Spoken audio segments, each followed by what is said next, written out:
और आप सबकी दुआओं की बदौलत आज जिस सर्वोच्च सदन में पहुंचा हूं, वहां भारत के प्रधानमंत्री और देश के गृह मंत्री के आंख में आंख डालकर कहता हूं, मोदी अडानी भाई भाई, देश बेच के खाई मलाई। अभी चुनाव हो रहा है, योगी आदित्यनाथ जी जा रहे हैं चुनावी सभाओं में। आदित्यनाथ जी कह रहे हैं तीसरा इंजन हमें दे दिया। कह रहे नहीं कह रहे तीसरा इंजन हमें दे दिया। पहला इंजन मोदी जी का, दूसरा इंजन योगी जी का, तीसरा नगर पालिका वाला इंजन भी हम ही को दे दो। कल को प्रधानी का चुनाव होगा, कहेंगे चौथा इंजन दे दो। प्रमुखी का होगा, कहेंगे पांचवा इंजन दे दो। जिला पंचायत का होगा, कहेंगे छठवां इंजन दे दो। अरे सारा इंजन अपने आप ले लोगे तो आम आदमी इस मुल्क का क्या करेगा? अब तो आम आदमी का इंजन चाहिए, आम आदमी का इंजन, जिसको हम आप मिलकर चला सके। और इसलिए आपसे कहने के लिए आया हूं, हिंदू मुस्लिम एकता की बुनियाद पर कहने के लिए आया हूं, आपस के भाईचारे के लिए कहने के लिए आया हूं। और अगर मैंने आपके लिए कोई लड़ाई लड़ी है तो उसका वास्ता देकर आपसे कहने के लिए आया हूं, भाई संदीप शुक्ला जी को और हमारे सभासद प्रत्याशियों को इस बार जिताइए। तीसरी सरकार हम लोगों को दीजिए। ये छोटी सी सरकार, ये सुल्तानपुर की सरकार, ये नगर पालिका की सरकार, ये हम लोगों को दीजिए। आपके वार्ड को साफ सुथरा करके दिखाएंगे, नगर पालिका को भ्रष्टाचार मुक्त करके दिखाएंगे। और जो वादा हमने किया है, जिस दिन संदीप शुक्ला चेयरमैन पद की शपथ लेंगे, अपने घर का हाउस टैक्स, वाटर टैक्स का बकाया पर्ची फाड़कर फेंक देगा।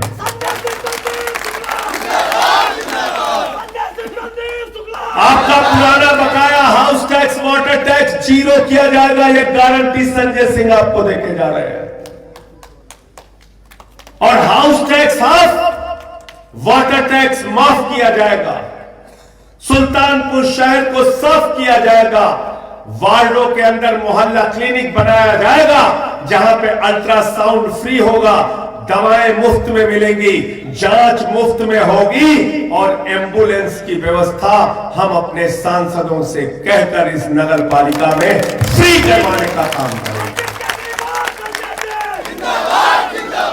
मैं 10 सांसदों का नेता हूं राज्यसभा में, 10 सांसदों का, और एक सांसद अपने राज्य से बाहर 20 लाख रुपए की धनराशि दे सकता है आपके नगर पालिका में, अपनी नगर पालिका में एम्बुलेंस की सेवा फ्री करवाने का काम हम करेंगे। लेकिन बटना मत, क्योंकि आपके इस भाई ने, आपके इस साथी ने संकल्प लिया है अपनी जिंदगी में मरते दम तक गंगा जमनी तहजीब और हिंदू मुस्लिम भाईचारे के लिए काम करेगा। बाबा साहब के संविधान ने जो धर्मनिरपेक्ष भारत और हिंदुस्तान की बात की है, उस धर्मनिरपेक्ष भारत के सपने को जमीन पर सच करने के लिए पूरी जिंदगी काम करता रहूंगा। और आपका बेटा वो पूरी ईमानदारी से अपनी जिंदगी बिताई।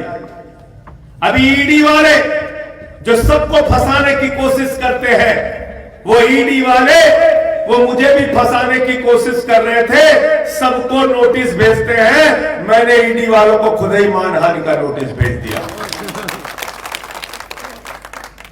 और कल ईडी ने चिट्ठी लिखकर आपके इस बेटे से कहा, हमसे गलती हो गई, लिखना था राहुल सिंह, लिख दिया संजय सिंह।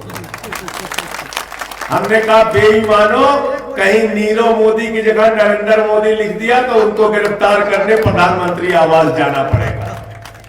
ललित मोदी की जगह नरेंद्र मोदी लिख दिया तो प्रधानमंत्री को गिरफ्तार करने पहुंच जाओगे। ये झूठी जांच, ये झूठे आरोप, ये झूठी बातें सह सहकर जेल में भी रहकर हमारे नेता, हमारी पार्टी के लोग, अरविंद केजरीवाल, मनीष सिसोदिया और हम सारे लोग इन बेईमानों से लड़ रहे हैं और हिंदुस्तान की राजनीति से इनकी गंदी राजनीति का सफाया करेंगे। क्योंकि हम इस मुल्क के मुस्तकबिल के लिए काम करना चाहते हैं, अपने बच्चों के मुस्तकबिल के लिए काम करना चाहते हैं। आज क्या कहा जाता है? हिंदू धर्म के नाम पे नफरत फैलाने की बात। कौन से हिंदू धर्म की बात करते हैं ये लोग?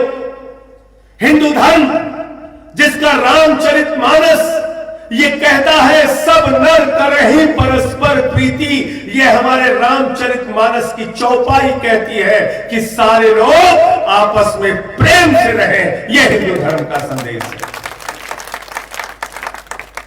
कौन से हिंदू धर्म की बात करते हैं ये लोग? हिंदू धर्म का संदेश है वसुधैव कुटुंबकम, पूरा विश्व हमारा परिवार है। हिंदू भी हमारा परिवार, मुसलमान भी हमारा परिवार, सिख भी हमारा परिवार, ईसाई भी हमारा परिवार, हर जाति मजहब के लोग हमारे परिवार के लोग हैं। यह हिंदू धर्म का संदेश है। और इस्लाम धर्म का संदेश क्या है? अल्लाह को क्या कहते हैं आप? खुदा को क्या कहते हैं आप? रब्बुल आलमीन, पूरे आलम का रब, सिर्फ मुसलमानों का रब नहीं, पूरे आलम का रब, पूरे दुनिया का रब। क्या कहते हैं आप हजरत मोहम्मद साहब सल्लल्लाहु अलैहि वसल्लम को? क्या कहते हैं अपने नबी को? कहते हैं रहमतुल आलमीन, पूरे आलम पर रहमत करने वाला, सिर्फ मुसलमानों पर रहमत करने वाला नहीं, पूरे दुनिया पर रहमत। तो जो मुसलमान अपने अल्लाह का नाम, अपने नबी का नाम, उसका मतलब समझ लेगा, वो कभी नफरत और हिंसा की बात नहीं करेगा, मोहब्बत की बात करेगा। आइए हम सब मिलके मोहब्बत की बुनियाद पर हिंदुस्तान को बनाते हैं। यह वो मुल्क है जहां बिस्मिल्लाह खान की सहनाई संकट मोचन के मंदिर में गूंजती है। ये वो मुल्क है जहां मलिक मोहम्मद जायसी पद्मावत लिखते हैं। ये वो मुल्क है जहां रसखान को पढ़कर हम भगवान कृष्ण के बारे में जानते हैं। ये वो मुल्क है जहां मोहम्मद रफी गाना गाते हैं, सुख के सब साथी दुख में न खोए, मेरे नाम तेरा नाम एक साचा दूजा न कोई। ये वो हिंदुस्तान है। कौन से लोग हैं जो हमारे बीच में नफरत की बात कर रहे हैं? ये वो लोग हैं जो पूंजीपतियों की दलाली करने का काम करते हैं। मैं तो भाजपाइयों से कहता हूं, मैं कहता हूं भाजपाइयों, जब तुम जोर से लगाते हो भारत माता की जय, तो मैं जान जाता हूं कोई फैक्ट्री बिकने वाली है। भाजपाई क्या कर रहे हैं? कहते भारत माता की जय, हिंदुस्तान की रेलवे बेचेंगे। कहते भारत माता की जय, हम कोल इंडिया बेचेंगे, steel authority of India limited बेचेंगे, बीपीसीएल बेचेंगे, एलआईसी बेचेंगे, बैंक बेचेंगे, पूरा हिंदुस्तान बेच रहे हैं। 6.5 लाख करोड़ की भारत की संपत्ति नरेंद्र मोदी जी बेच रहे हैं। वो लोग कपूत कहलाते हैं जो भारत माता की संपत्ति को बेचने का काम करते हैं। वो लोग सपूत कहलाते हैं जो भारत माता की संपत्ति को बढ़ाने का काम करते हैं। इस देश में एक कपूत सरकार चल रही है जो देश को बेचने का काम कर रही है। और नरेंद्र मोदी का इंजन किसके लिए काम करता है भाई? किसके लिए काम करता है मोदी का इंजन? अडानी के लिए। बच्चा बच्चा जानता है। किसी से भी पूछ लो किसके लिए काम करता है, बताएंगे अडानी के लिए। आकाश में चले जाइए तो जहाज अडानी का, जमीन पे आ जाइए तो एयरपोर्ट अडानी का, समुद्र में चले जाइए तो सीपोर्ट अडानी का, पाताल में चले जाइए तो कोयला अडानी का, गैस अडानी का, बिजली अडानी की, पानी अडानी का, सड़क अडानी की, सीमेंट अडानी की, स्टील अडानी का। 2.5 लाख करोड़ रुपए का कर्जा अडानी को, 86,000 करोड़ का कर्जा माफी अडानी का। यानी एक व्यक्ति गुजरात के अपने दोस्त के नाम नरेंद्र मोदी ने पूरा देश नीलाम कर दिया है। नीलाम।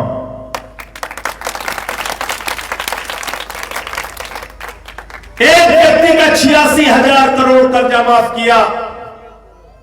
अगर मोदी जी चाहते तो पूरे हिंदुस्तान के किसानों का कर्जा माफ कर सकते थे। 86,000 करोड़ अकेले अडानी का माफ कर दिया।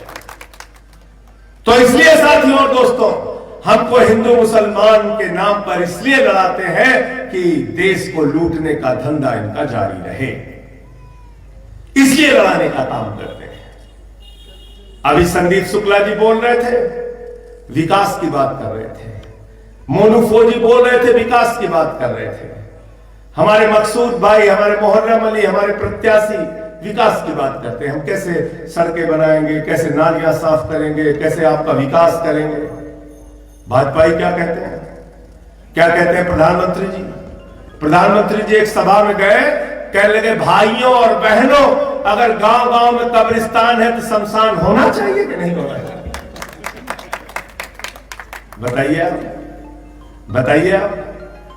अरविंद केजरीवाल क्या कहते हैं, भाइयों और बहनों, गांव गांव में स्कूल होना चाहिए कि नहीं, अस्पताल होना चाहिए कि नहीं, अच्छी सड़कें होनी चाहिए कि नहीं, आपकी तरक्की होनी चाहिए कि नहीं। शमशान बनाने वाले लोग कभी आपकी तरक्की नहीं कर सकते, याद रखना।